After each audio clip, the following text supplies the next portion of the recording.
आप लोग शांति बनाए रखेंगे और शांति से एक से लेकर एक हमारे नन्हे मुन्ने बाल कलाकार आप सबके सेवा में हाजिर रहेंगे।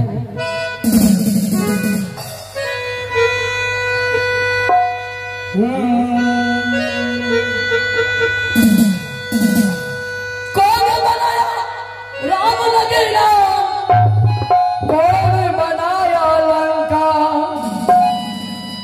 कौन बनाया राम लगे राम, क्या बात है, कौन बनाया लंका, कौन बनाया शिव का मंदिर, कौन बनाया मक्का।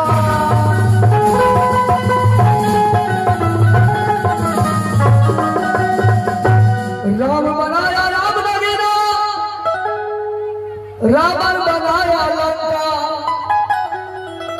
हिंदू बनाया शिव मंदिर, मुसलमान बनाया मक्का।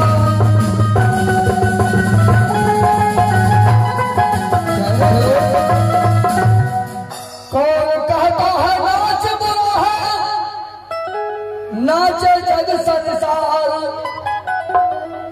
कौन कहता है नाच बुरा है, नाचे जग संसार। कैलाश शिव जी नाचे कृष्ण लीला।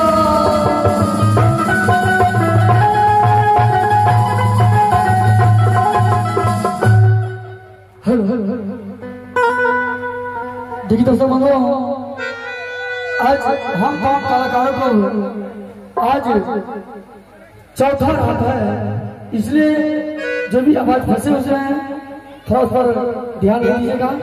इसलिए कहा आज 4वां रात का प्रोग्राम है।